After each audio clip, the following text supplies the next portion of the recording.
training center, we have skill centers, we have enrichment centers. So garis panduan yang sama terpakai untuk pengoperasian all these learning centers once light has been given. Cuma tuan-tuan dan puan faham, okay, yang perlu tuan-tuan dan puan faham bahawa there is going to be a separate guideline ataupun garis panduan for the operation of kindergarten. Maka akan ada satu garis panduan yang khusus yang tersendiri.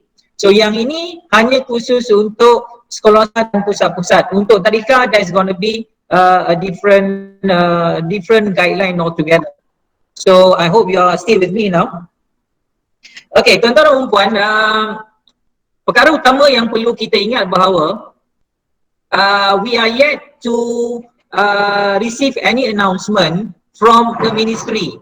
Okay, why do I say so? The announcement is very pertinent. Dia sangat penting announcement tu kerana di situlah akan menyatakan bila sekolah akan mula beroperasi.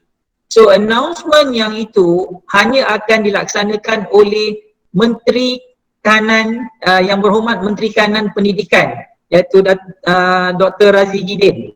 Okay, so bila dia dah buat announcement, barulah kita akan tahu bahawa bila sekolah akan dibenarkan beroperasi.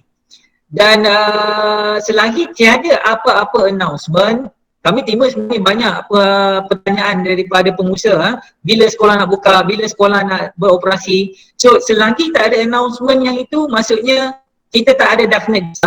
So what is more important tuan-tuan dan puan perlu if possible try to print out the garis panduan yang kita dah share pada, I can't remember when was that, it was sometime last week. Jadi tuan-tuan puan ada terima garis panduan tu yang setebal 3-4 muka surat? Did you receive that? Can I get some sign? Okay, good. Okay, so I really hope that you have actually gone through, understand each and every line, you have digested everything. Tuan-tuan dah cakna. Okay, tuan-tuan dah cakna garis panduan kita serahkan pada hari Jumaat minggu lepas. Okay, kerana itulah dokumen utama kita apabila kita hendak beroperasi, apabila diumumkan nanti. Saya tak akan go through in detail the 34 pages, tidak tuan-tuan puan, kerana kami hanya akan just sentuh pada touch point saja. Dan kalau tuan-tuan puan perasan ataupun ada menerima pada pagi tadi, saya ada share kan, pagi tadi ke malam tadi? It was last night. Saya ada sharekan some touch points. Okay, itu adalah infographic touch points, the key element, key important issues or key important factors be considered to be implemented when you start operating your schools. Okay, so there are together 7 if I'm not mistaken. Ada 7. Okay, so we straight away go with our presentation. Tuan-tuan puan, we need to understand tuan-tuan puan, okay, the guideline ataupun garis panduan ni has been prepared in such a way to cater to the pertinent issue currently, that is the spread of COVID-19, penularan COVID-19. So itulah isu utama yang perlu kita tangani pada ketika ini.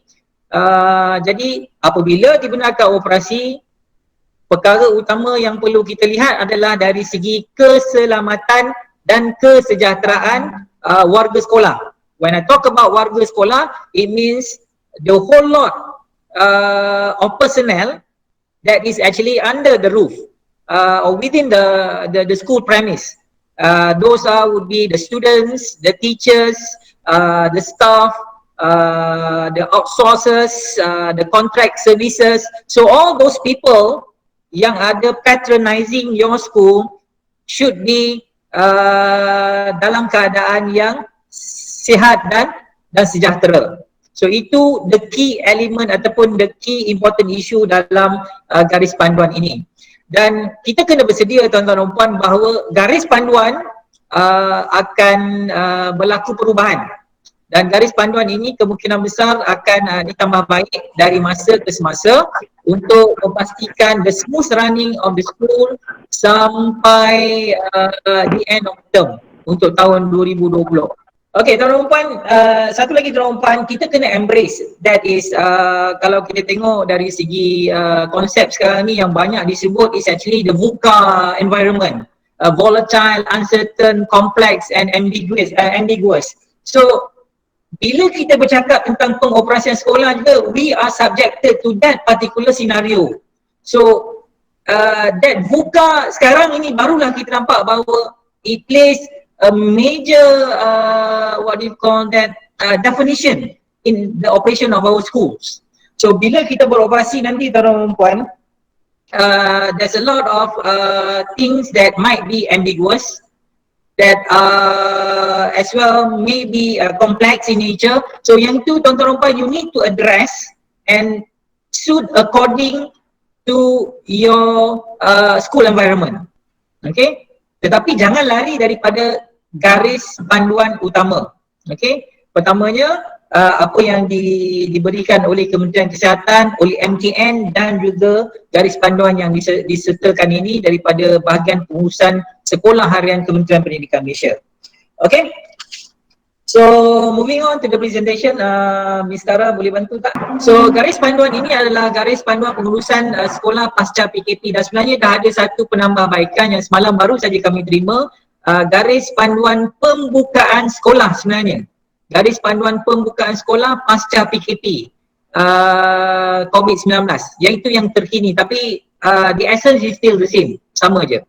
Okay, so moving on, sasarannya adalah kepada semua sekolah. Okay, semua sekolah dan institusi pendidikan swasta yang berdaftar dengan KPM. Dan sebenarnya jika kita ada institusi yang tidak berdaftar dengan KPM ataupun illegal institution, they are also subjected to this garis panduan. Mereka juga perlu mematuhi kepada garis panduan ini ya. Okey, keutamanya sebagaimana yang saya sebut tadi tuan-tuan dan puan, fokus utama adalah keselamatan dan kesihatan murid, guru dan warga sekolah. So that would be the pertinent focus area. So the objective is to ensure that the smooth running of the school and also the hostel facilities once the school has been actually given the green light to operate. Okay, number two, to oversee the security and also the health issues, health aspect of the students being catered to for as long as they are within the premise of the school. Okay, the third one is actually to ensure that the teaching and learning process is conducted within a safe confine as planned.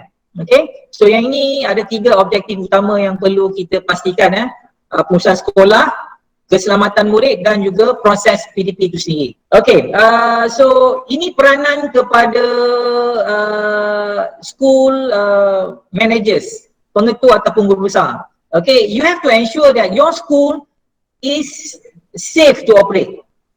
Okay, so meaning that prior to the opening, you need to check your school, you need to check the facilities, you need to do the cleaning process. Cleaning tuan-tuan puan, bukan sanitasi Okay, that's the difference. Sekarang ni istilah yang digunakan adalah 2. Pertamanya adalah pembersihan, yang keduanya adalah sanitasi So untuk sekolah-sekolah, we just recommend untuk mengadakan pembersihan saja tuan-tuan puan. Tidak perlu sanitasi. Sanitasi ini hanyalah kepada sekolah-sekolah yang berada di dalam red zone. Sebagai contohnya sebelum ini di daerah Simpang Rendam, Keluang. Okey, so sekolah-sekolah yang berada dalam red zone itu sepatutnya berlaku dilaksanakan sanitasi. Tetapi biasanya sanitasi dilaksanakan oleh pihak berkuasa tempatan dengan kerjasama oleh Kementerian Kesihatan. Jadi untuk sekolah-sekolah kita tuan-tuan puan, we are far away. If you are far away from the, if you are not within the red zone, so rest assured, just do a simple cleaning untuk to make sure it's ready to be operational. Okay? Next one is tuan-tuan puan, as a guru besar or as a pengetua, tuan-tuan puan, you need to strictly adhere to the SOP that is actually being presented now, and also to take into account tuan-tuan puan opinions and also directive as well as advices from the local education office, your district education office, as well as health officers. Okay, so you need to work closely with them, because from time to time they may be putting up some new information and some new guidelines that needs to be adhered according to the change of time. Okay, because apa yang akan berlaku akan datang ni tuan-tuan puan, kita akan bergerak secara situational. Okay, we move according to situation. As the situation permits, we are going to go this way. If it doesn't permit, we are going to do or act differently. So that is why I say it's going to be situational. And then we need to be what we call that closely monitoring the information that we are getting from our district education office as well as from our health officers. Okay. As a guru besar or as a pengetua, you need to ensure that murid, guru, warga sekolah hadir dalam keadaan selamat. Okay, so kesihatan dan kesihatan murid diutamakan melalui penjagaan kebersihan and also penjarakan sosial. So social distancing, personal health hygiene, that is something of utmost importance. You need to be on guard, and from time to time, frequently, you need to remind your teachers, your students, your staff, and everyone that is actually within your school compound to ensure these aspects. Okay? And from time to time, you need also to give explanation and do some form of education in terms of COVID-19 prevention, your health aspects, and also the social distancing. So in a way, tuan-tuan dan puan akan jadi macam inspektor kesihatan jugalah. You need to be like that lah. Okay, terpaksa from time to time. Ini adalah peranan guru. Peranan guru, when you are in the classroom, what is important pre-lesson, you need to prepare your lesson plan. Okay, tuan-tuan dan puan perlu menyediakan rancangan pengajaran. Okay, and then tuan-tuan dan puan melaksanakan PDP bersesuaian dengan kesediaan murid dan situasi semasa. Okay, I need to define this. We stop schooling sometime mid-March. Okay, so that is actually our ending point for that particular time. So when we restart and we kickstart our TNL back again, okay, what is important is actually you need to pick up where you left if possible. Okay, tuan-tuan dan puan kena sambung di mana tuan-tuan dan puan berhenti, because we need to be reminded that we may have done some online teaching, we may have done some kind of teaching through any other medium. Okay, but that does not substitute actual teaching and learning. Dia tidak menggantikan pengajaran dan pembelajaran konteks masa yang sebenar. Okay, it doesn't substitute that, because at the end of the day, you need to understand that accessibility is always an issue. Hardware is always an issue. And there are a few other matters that may be considered when you go that way in actually executing your teaching and learning. So my advice to you is that, okay, you start or you continue where you left off. Okay, that is the best solution. Okay, and from time to time, okay, you need to remind your student when you are in the classroom teaching, okay, you need to remind them of the safety issues, the health issues, as well as the social distancing in the classroom. And should you see any sign of early sign of COVID-19 among the students, you need to make an immediate report to your administrators. Sila maklumkan dengan kadar yang segera. Okay, I need you to be a representative of the ministry, a representative of the state education department, a representative of the district education department, as well as the representative of the health ministry to advise the parents, so that the parents will look into these three aspects. Number one is actually to ensure that their kids or their the ones who are being under their care to always be in a healthy situation, okay, in good health, to oversee their health, what do you call that, personal hygiene, and as well as they don't actually exhibit any early sign of COVID-19 before coming to school. So this is the role of the parents. Okay, the role of the parents to ensure that the kids are healthy to go to the schools. Okay, the parents also obligated to help in any manner to their best capabilities to help the students to learn in the confines of their own home. You need to remember, okay, tuan-tuan dan puan, when the school reopens, okay, there is a highly probability that some students they have to stay at home. Okay, bila itu berlaku, some students they need to carry on, continue teaching and learning at home. So then the parents kena bantu. So bila sekolah dibuka, bukan semua akan datang ke sekolah, bukan semua dibenarkan. It's going to be in phases. Most likely what is going to be what's going to be permitted at the early stage as being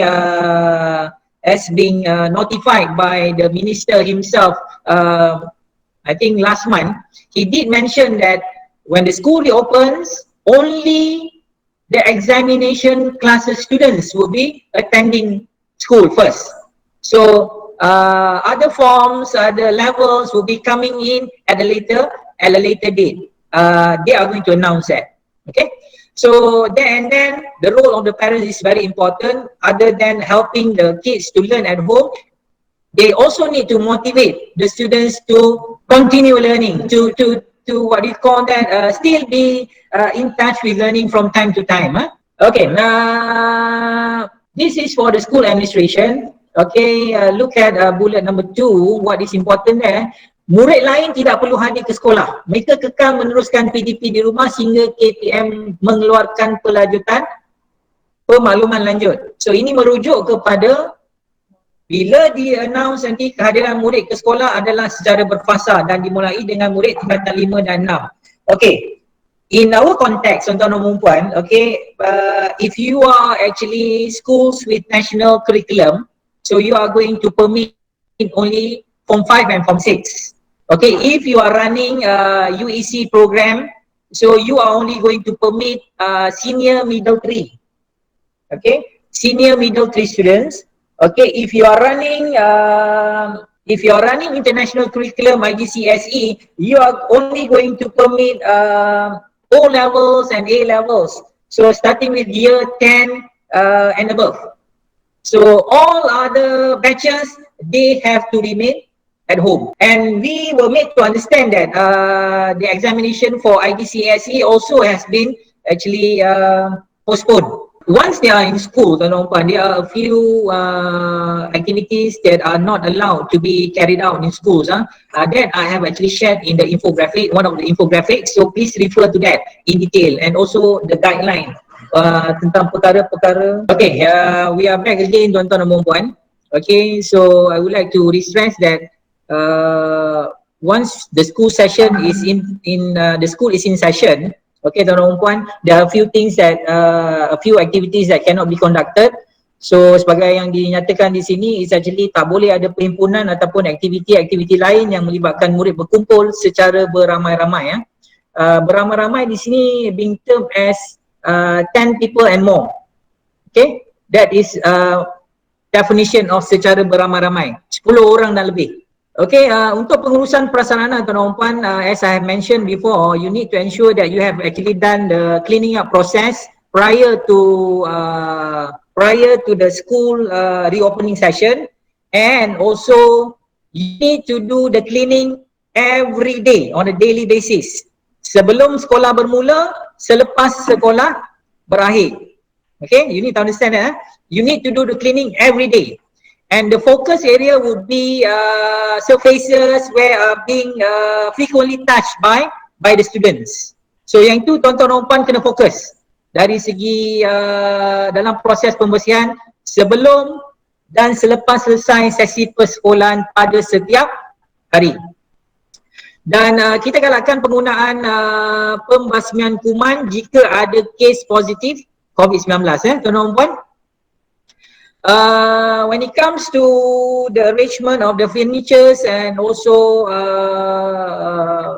susun atur perabot tuan-tuan dan puan, please make sure you adhere to the social distancing guideline that is 1 meter apart. Okay, you need to rearrange the tables of the students 1 meter apart from each other. Yes, even though you have a very big classroom, okay, we are going to share the layout. Cik Muhammad, are you on? Please, can you share the layout? Okay, tuan-tuan dan puan, this is the layout. This is the layout of the classroom. Okay, if you see that everything is being arranged 1 meter apart and there is actually a gap between from the side walls. The side wall, the gap should be 0.5 meters to a maximum of to a minimum of 0.5 meters from the side wall to the nearest table. So please adhere to this. Even though you have big classroom, okay, the most you can fit according to Health Ministry, the advice that they have actually given, the most is actually 20 packs. 20 packs per classroom. So if you have the extras will be shifted to a different classroom. So kalau sebelum ni tuan-tuan dan puan ada 20 orang, ada 20 orang, and if they can fit nicely within that particular area, okay. But if cannot, so meaning that you have to open up another classroom and then place them in the next classroom. Or if you have 25, meaning that the remaining 5 you need to push elsewhere to a different location. And again, I would stress, even if you have a very big space, the maximum allowed is actually 20 packs. Kalau nak guna school hall ke auditorium pun 20 packs. 20 orang saja boleh masuk.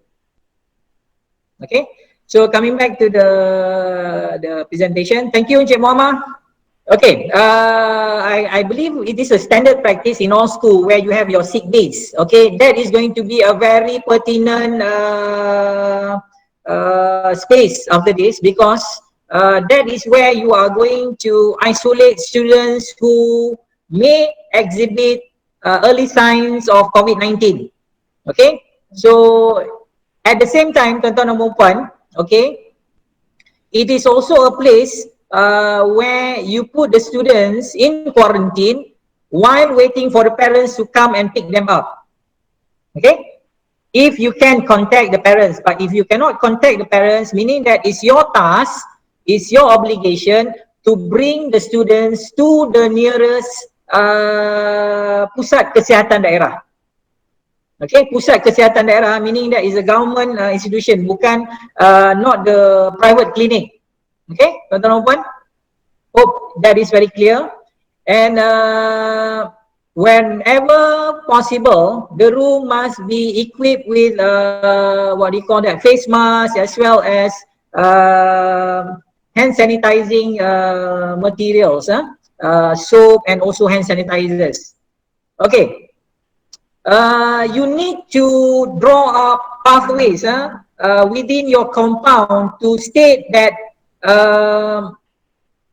the movement of the students, of the teachers as they are within the premise. So tuan-tuan puan kena tentukan arah pergerakan student, guru dan juga warga kerja di dalam sekolah, so that if possible, as far as possible, try to make sure that it's going to be one-way traffic or one-way pathway. It shouldn't be two-way traffic, if possible, if you have got the space. Tapi kalau tuan-tuan puan you don't have the space, you may draw up a two-way lane kind of thing. Okay. Okay. as far as possible, we try to get printed materials, okay, from the Ministry of Health, so that we can share it with tuan-tuan dan puan to be pasted at strategic location. If you don't get from us, you can always go to MOH website, www.moh.gov.my, so you can download the printable materials, and then please exhibit it at the strategic location within your premise, to make sure that the students are very well aware of the needs to adhere to the safety precautions. Okay, next. Okay, the standard operating procedure, okay, from the early part of the school session, tuan-tuan puan, okay, is the screening part.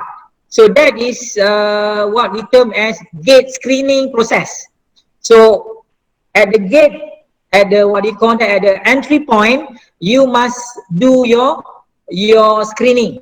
So you must appoint teachers, not students. It must be teachers or your school staff to be on guard to do the thermal screening, to check the temperature of the students arriving from their destinations. Okay. Now, in doing so, tuan-tuan dan puan, okay, you need to give some leeways. Okay, you need to understand some students may be arriving by walking, okay, on foot. Some students may be arriving by cycling to school. Okay, so then once they arrive, you don't straight away take their temperature. Definitely akan shoot up beyond 37.5. Okay, give them some leeway, let them to cool off and cool down. Only then you do the temperature checking.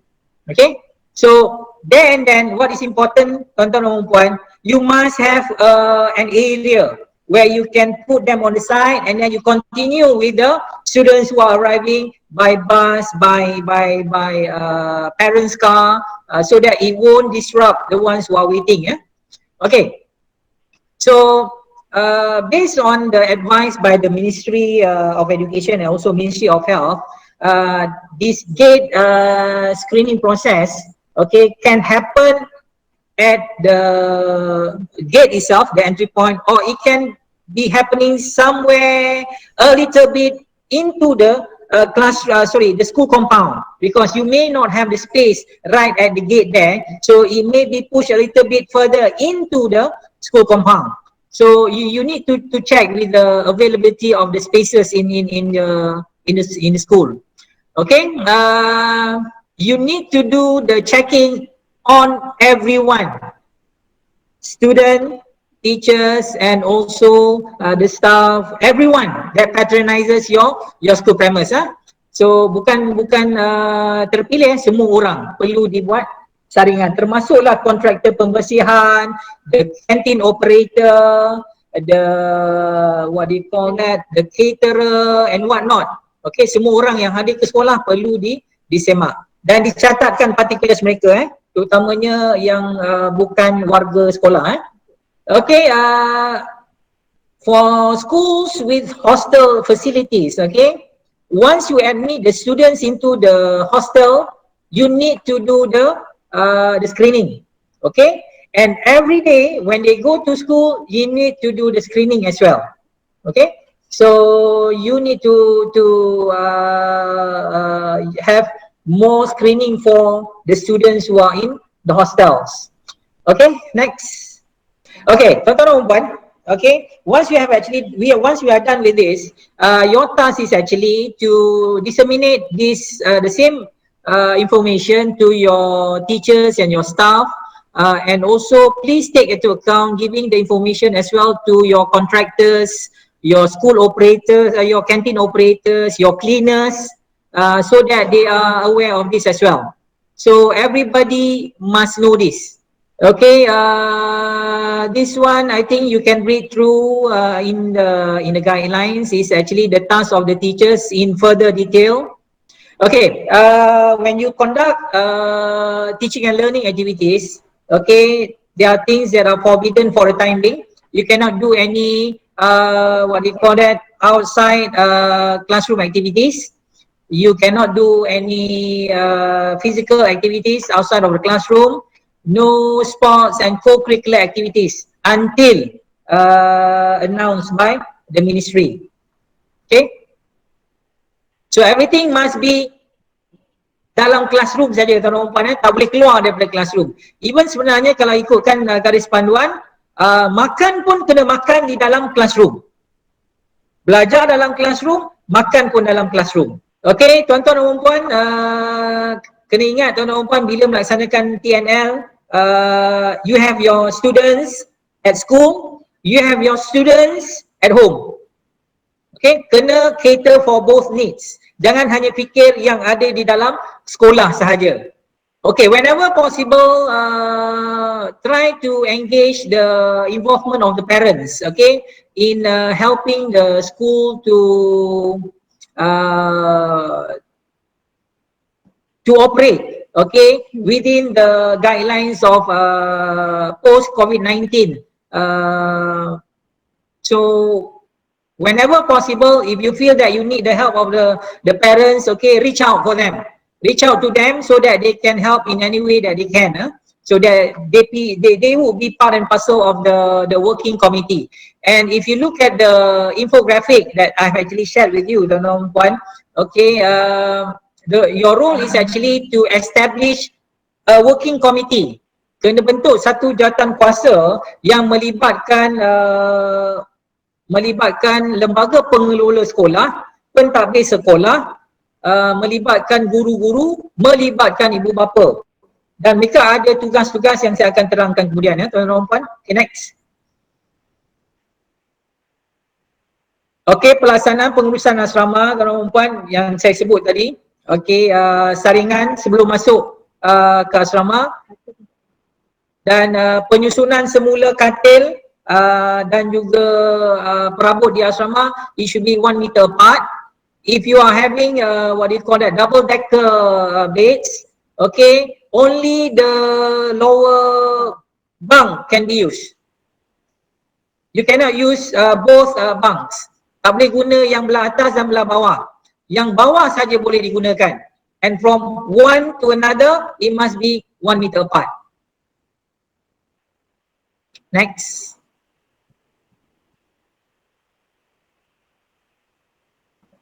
Okay, as mentioned earlier, tak ada perhimpunan melebihi 10 orang dalam kalangan murid. Tak boleh solat berjemaah di surau, dan semua aktiviti berkumpulan ditangguhkan. Once the parents have actually sent their kids to the hostel, tak boleh outing, tak boleh pulang bermalam sehinggalah dimaklumkan oleh kementerian. Dan tidak boleh ada pelawat sebenarnya tuan-tuan dan puan. Once the parents, let's say I'm a parent, I send my kids to the hostel, I myself tak boleh nak pergi lawat anak I hantar, I biarkan saja di sekolah. Melainkan jika ada kecemasan, itu dibenarkanlah. Okay? Okay, next.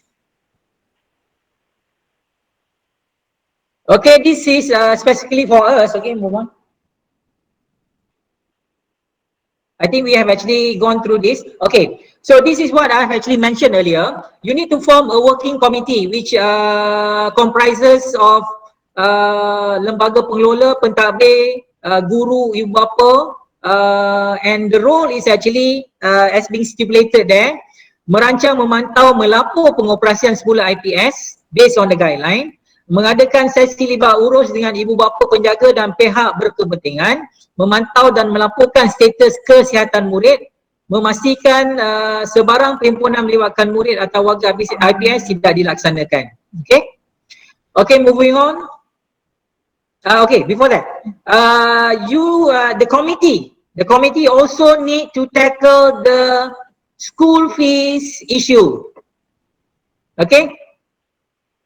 Should there be any? Kalau tak ada isu tak apalah. Tapi kalau ada isu berkaitan dengan yuran,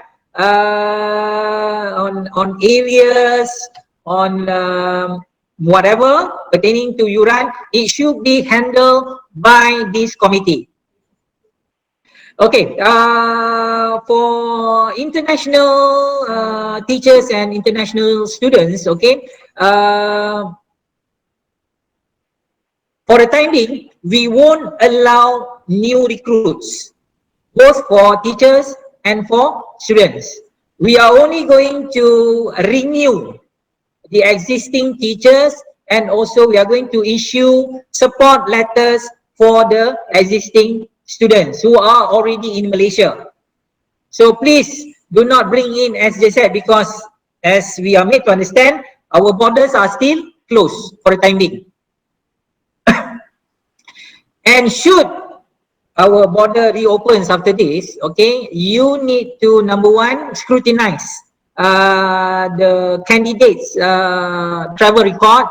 You need to scrutinize the candidates' health record, and also you need to refer them to Jabatan Immigration Malaysia should they, if they do not possess all the documents. And also you need to get what do you call that, COVID-free declaration, COVID-19 free declaration from the originating countries where they come from.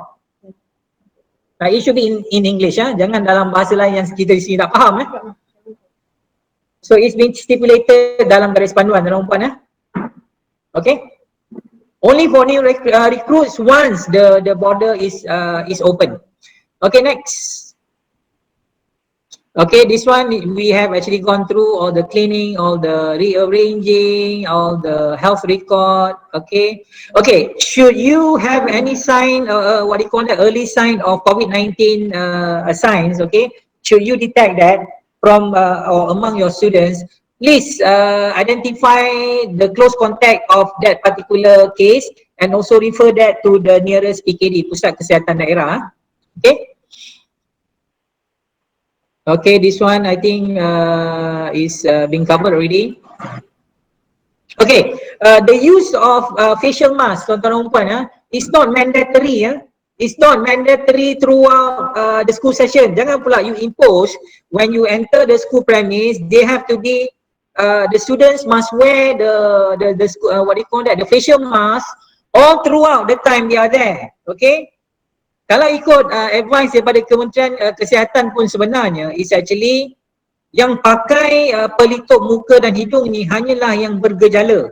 Because if you impose that on your students while they are having their teaching and learning, I believe in half an hour they are going to suffocate. Kalau you sendiri kalau pakai pun you cannot stand for long. You takkan tahan lama untuk pakai all throughout 5 jam ataupun 4 jam berada di dalam sekolah. Okay, please when necessary only you impose them to put on the facial mask. Okay. Okay, so this one, tuan-tuan dan puan, this is actually the timeline. Okay, according to the Kementerian MOE. So this is the timeline where we disseminate this information to the schools. So we are within the time frame. So now after this, it's your task to disseminate this information to your subordinates under you, and also the what you call relevant parties to your school. So it must be done to the latest of 15 June 2020. Tuan-tuan dan puan sila pastikan. So if kita tengok timeline ni, most likely then and then only barulah Menteri akan buat pengumuman. So we have another grace period of 2 weeks, barulah sekolah akan bermula. Okay, tuan-tuan dan puan, we are done with the presentation. Now I'm going to open up for questions. So please tuan-tuan dan puan, check your mic. If you want to have if you want to pose a question, please switch on the mic and then pose your question. Yeah. May I ask a question? Yes.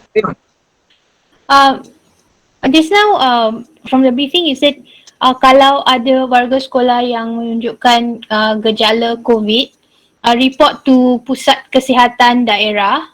Is it report or take them there, or is it like mandatory we must report? How is it? Them there. Sorry, I didn't hear that.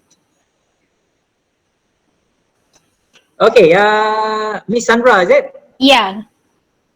okay, you need to bring your students, your suspected students, okay, showing the early signs, you need to bring them to the PKD, to the nearest PKD. So we must bring them to the PKD. Is it only for students? What about like staff? The same thing, Alright. the same procedure. Okay, thank you. But students, you need to notify the parents. If possible, let the parents bring them to the nearest PKD. Okay, but if the parents are beyond contact, you cannot contact them. So you yourself, you need to bring them to the nearest PKD. Okay, sir. Thank you. Okay, next question. May I ask a few questions? The first one is, at the point of entry, let's say our school, the area is quite big, so we are planned to open two doors, gates, for them, the students to come into the school, to enter the school. Of course, we will have the screening and everything ready, but there will be two gates for them to enter. Is it okay?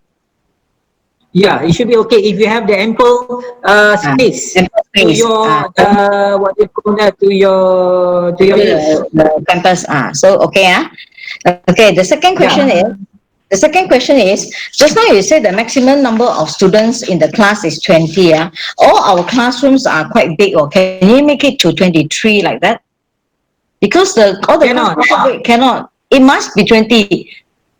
Yeah, that is actually Yesterday when you stipulated show by us the law. plan, yeah, because when you show us the plan that day, you say that the area is 70 square feet, then it's 20. If we do the social distancing, we have 1 meter apart, then we have additional 3 students in the classroom. Is it okay that way? Because the classroom is quite big. And the plan says 70 square feet. Madam, More than once 70. again, okay, Madam Go, once again, I would like to emphasize that the Yes. number of students, that one is actually prescribed by the Ministry of Health. So we need to stick to that amount, to a maximum of 20 per classroom. Even though you have a very big classroom, maximum allowed is 20. 20 lah. Okay. The next question I want to ask is about for our school, the examination classes is not only Form 6, Form 5. Our Form 3 students, they do have to sit for the exam at the end of the year. So can we apply to allow the Form 3 students to come back because they're having examination in December? Okay, according to the directive by the Ministry of Education, they are only going to allow M3, senior middle 3 only. For our school, we have XPM classes. So it should be senior middle 2 and senior middle 3, right? Because they're sitting for SPM also. Senior middle 3 and also SPM students. So well, the junior 3 students, they are sitting for the exam. So can we do an application or what? For the time being, they are not allowed to keep in school as just yet. Oh, so they need to remain at home and do online teaching and learning. So we cannot apply. Cannot, But Okay. the best is actually to wait for the announcement by the Minister of Education. Okay, we wait for the announcement first.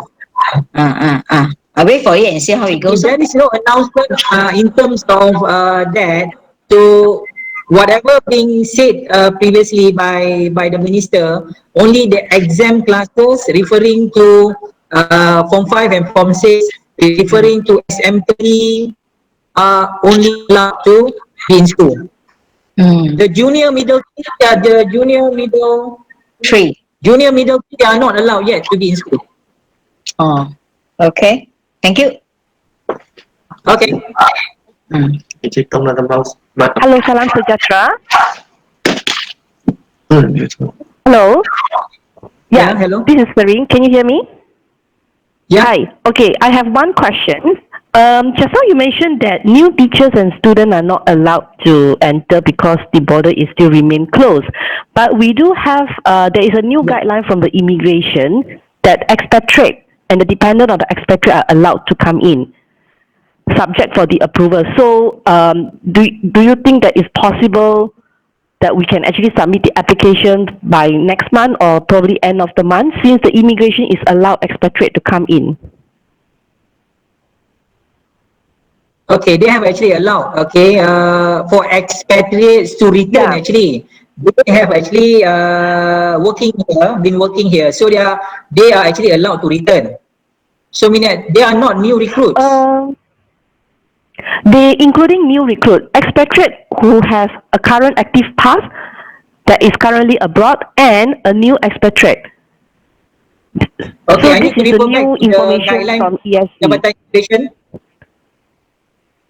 Okay. Hello? All right. So we will follow up separately later. Yeah, can you follow up separately? As it is, I need to reissue the statement, okay? We won't allow new recruits, okay? We are only going to give extension to the existing foreign teachers and also foreign students, not new ones, okay? Okay. Yes, next question. Okay.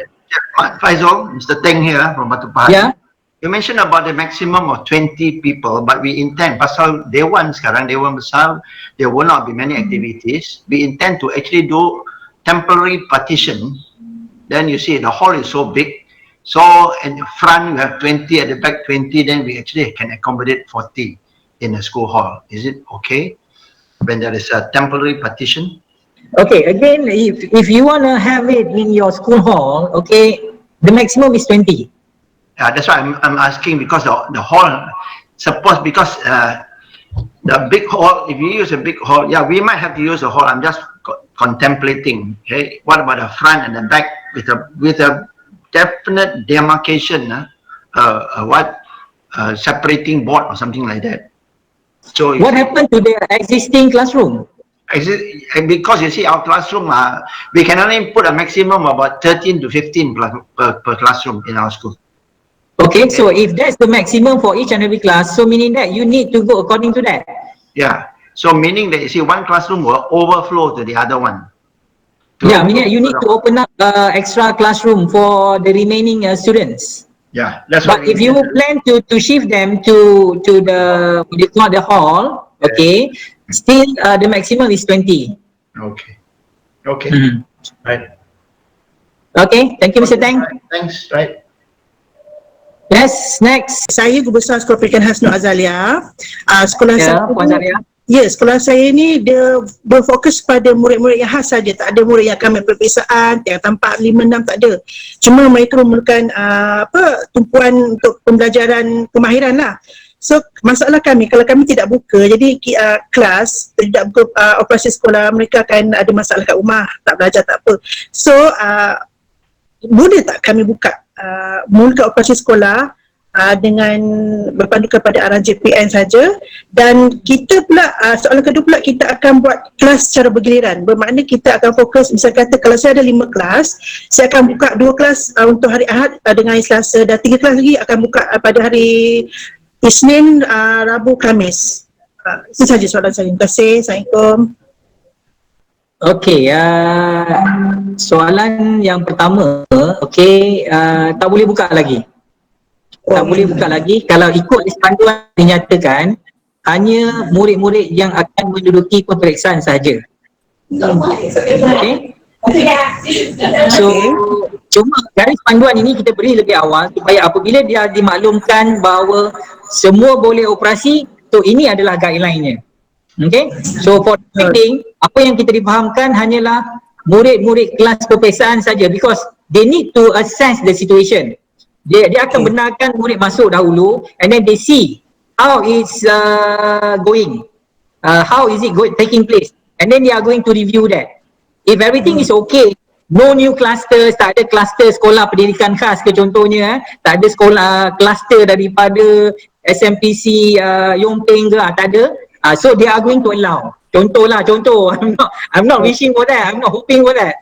About COVID, kita tak nak perkara-perkara tu. Tapi that's what they plan to do.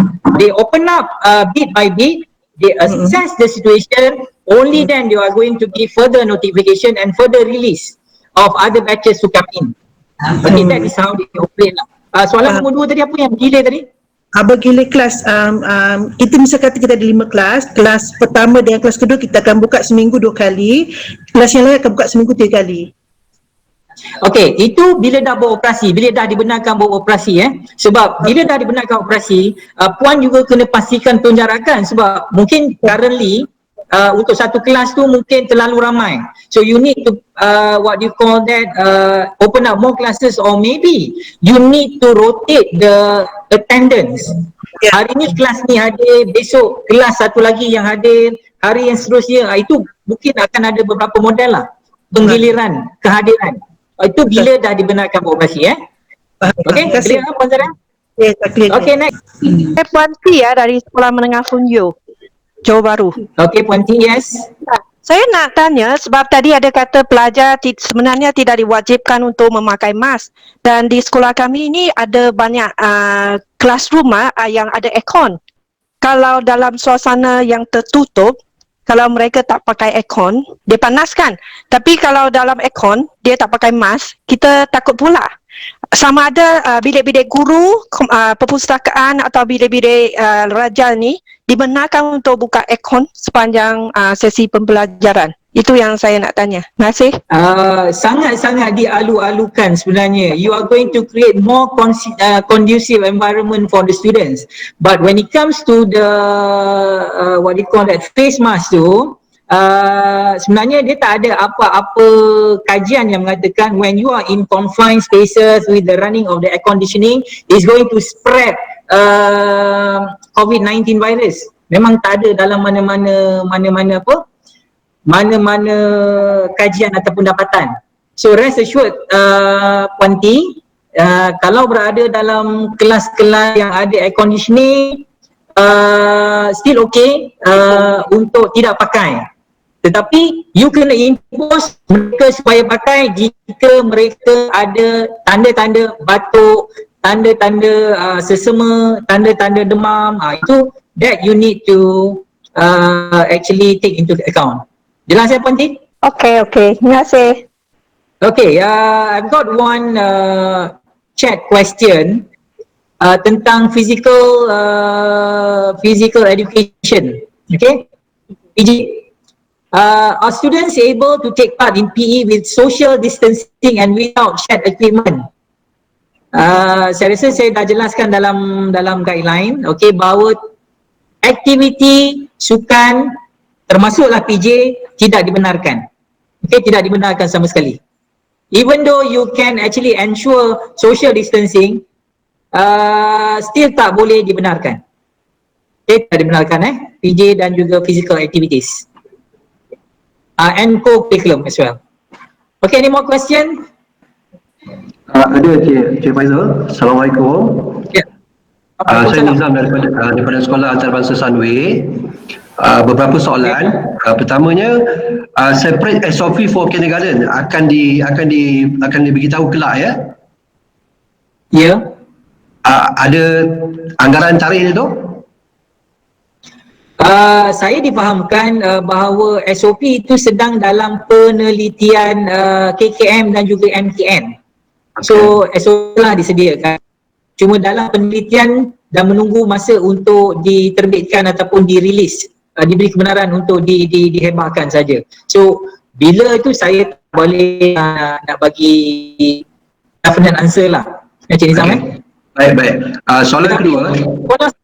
International yang ada reception years you just follow the guideline, full guideline terpakai.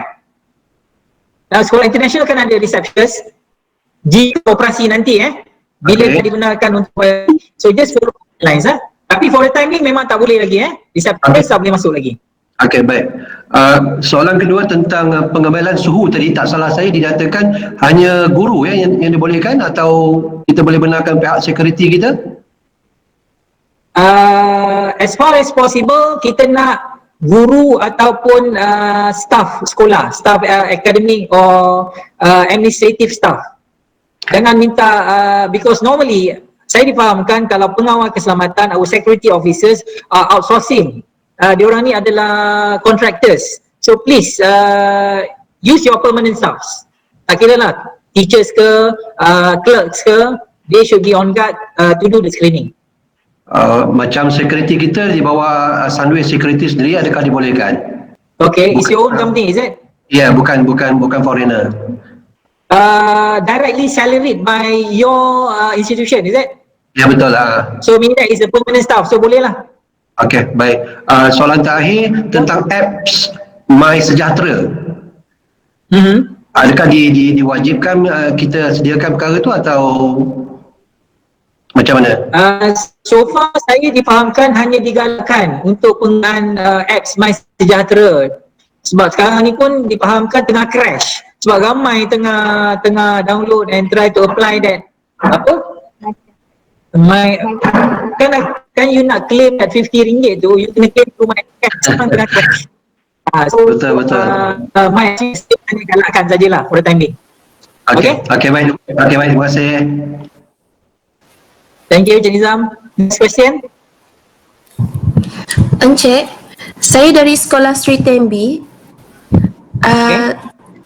Ya, daripada 10B. Okey, saya teruskan ya. Ya. Okey, kalau kita ada guna kelas yang melibatkan aktiviti seperti art lesson, laboratory, untuk lab, kelas muzik, jadi bagaimana tu?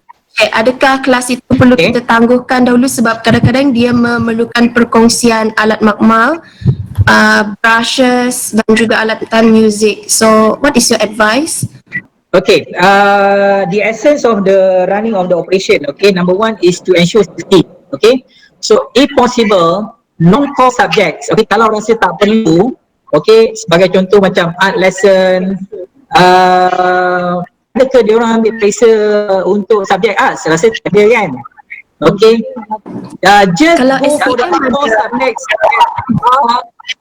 what do you call that, preparing them for the exam, itu saja, core subject saja. Dan kalau the use of lab also subject to the social distancing. Kalau nak share equipment pun mesti must be handled, and then after that mesti ada what do you call that, sanitizing, hand sanitizing, and everything. Semua kena buat. Yes, Miss Susan tadi is it? Ya, saya. Thank you, Encik. Saya Did it answer the question? hello. Yeah, Miss Suzanne. Yes, kita bawa ini ke dalam perkongsian jawatan kuasa pembukaan sekolah nanti untuk kami perkemaskan. Okay. Baik, terima kasih. I'm from Opix. Can you identify yourself? Yeah, I'm from Opix International School. Objects, okay. Yeah. Can you confirm again that year 10 students can come back to school? Are they taking the exam this year? They'll be taking exam year 11. Year 11, is it? Yeah. Just now you mentioned that year 10 can come back. Are they taking the exam this year? No, they're taking IG is in year 11. That will be next year then. Okay, we were made to understand that IGCSE have been deferred. So that means year 10 can come in. No, they They're taking next year, right? if you are taking next year, when is it mid next year or end of next year? End of next year. So if taking end of next year, they have to be deferred from joining in as just yet. Okay, so they have to remain at home pending. If they are taking the exam this year only, they are allowed to come in. Okay, thank you. Okay. Good morning, Tuan Ahmad Faizul. Yeah. Hi, good morning. Mr. Liu, is it? Yeah, from Kluang. Sri Jubilee, is it? Yeah, Sri Jubilee International School. So I want to ask regarding the printable resources that you mentioned in your presentation. Come again? The printable resources like poster, like safety posters. Oh, okay. Okay. So are the safety posters, will be standardized, or are the schools allowed to, come up with our own version of posters?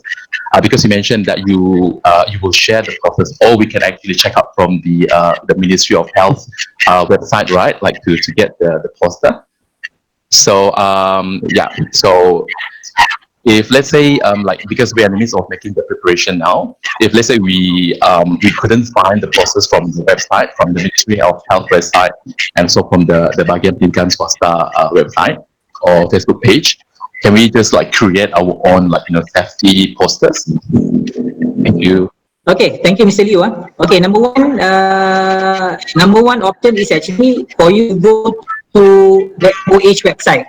Okay, the MOH website. Okay, and then get the posters directly from the. Okay, but if you feel that you need to adopt and adapt to your school needs, by all means do that. But don't divert from the original essence of the message intended by MOH. Please do not change the intended meaning, the intended message. You can adopt and adapt to the needs of your school. So as far as possible, we are going to try to share to you. Today, if possible, whatever we get from MOH. Okay, thank you so much, Tuan Ahmad Faizul. Okay. Encik Faizul? Yeah. Encik Faizul? Yeah, get me. I'm Madam Goh from Klang Chung High School. One more question. Regarding the slides that you showed just now, where can I get it to print out for the school? Okay, I'm sorry, Puan. The slides are only for our use, our office use. We cannot give it to you guys. So the only thing that we have actually given to you is actually the garis panduan. And also we have shared infographic with you. We have shared the video. I think you got the short video prepared by the Star, if I'm not mistaken. I forwarded in the group, I think sometime last week as well. So please use them. Okay, but not the slides today. Not the slides, because this is actually PNC, the ministry only. Okay, thank you. Sorry for that. Thank you. Assalamualaikum, Tuan Faizul. Encik Faizul. Saya Mashida. Puan Mashida. Ya, saya daripada Sekolah Menengah Islam Hidayah. Saya nak tanya dua soalan. Yang pertama adalah berkenaan dengan slide tadi tu, menyatakan bahawa pelajar tidak boleh solat berjemaah di surau, betul? Atau tidak boleh solat di surau? Ya, solat di surau boleh, tapi tak boleh jemaah. Nasihat secara sendirian di surau boleh, tapi tak boleh berjemaah. Alright.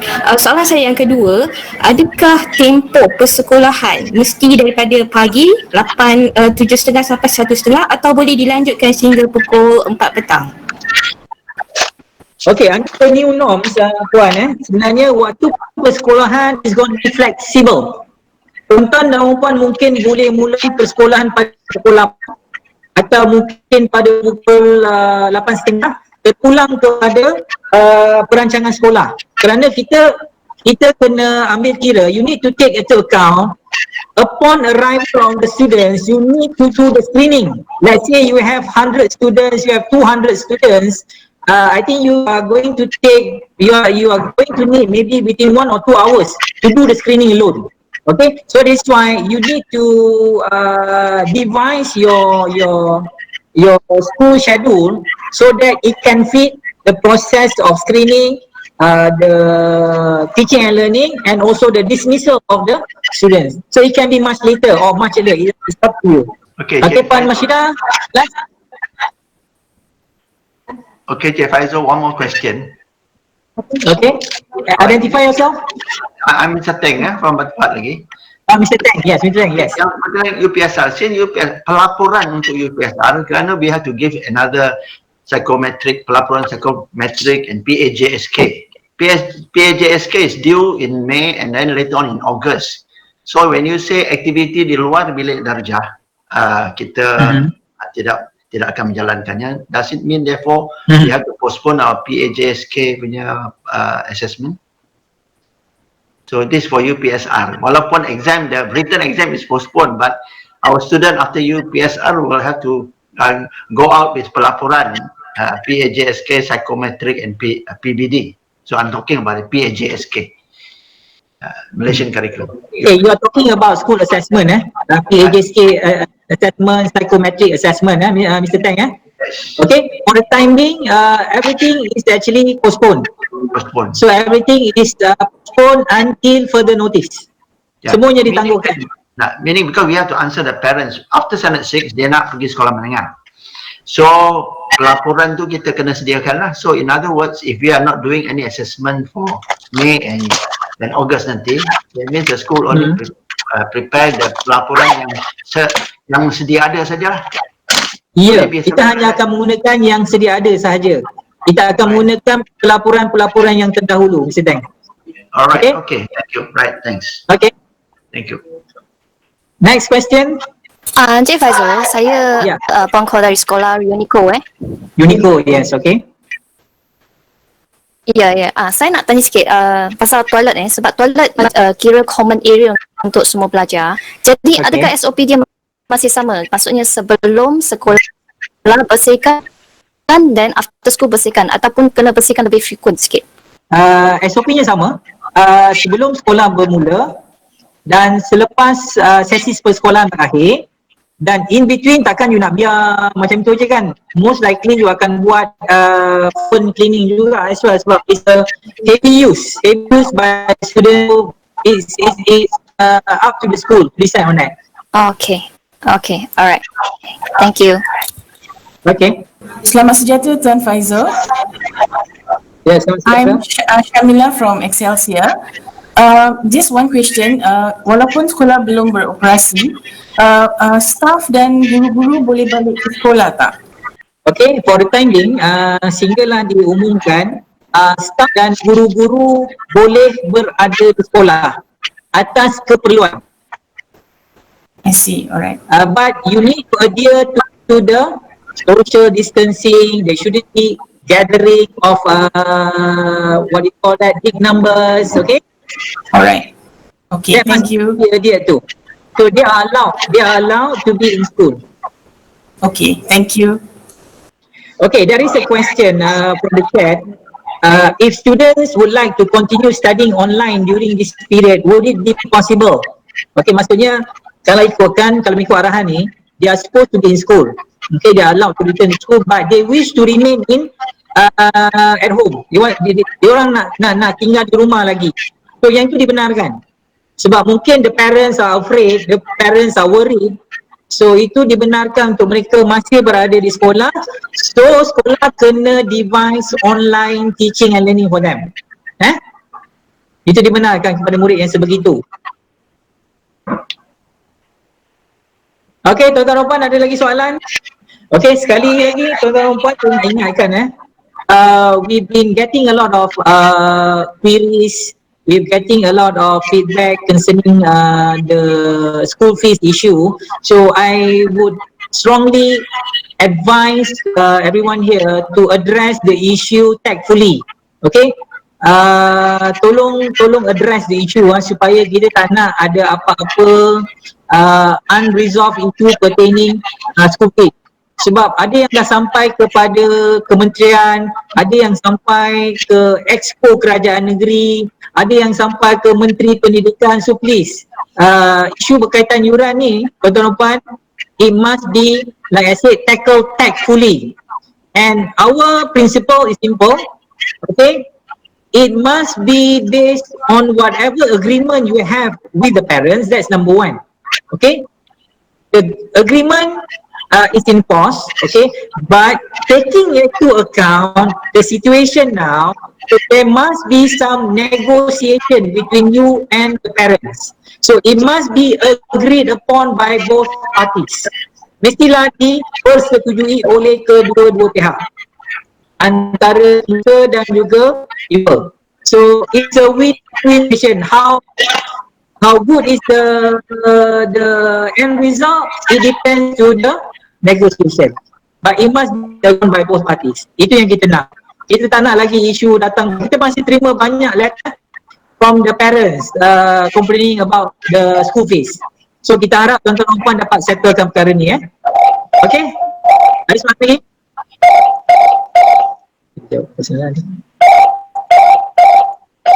Okay, tuan-tuan dan puan. Kalau tak ada soalan, I would like to end our meeting here. So I would like to take this opportunity to thank everyone for joining us today. And I hope I've actually been expletive and detailed and covered everything when it comes to the Garis Panduan. But please refer back. The Garis Panduan is very, self-explanatory in nature. We are trying to come up with the English version. Once we are done with the translation, we are going to share with all the schools.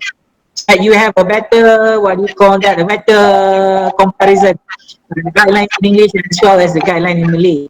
Okay, so I pray for the best for everyone, and I hope that once the minister announces the reopening of school, we will be ready to operate the school. And that's good.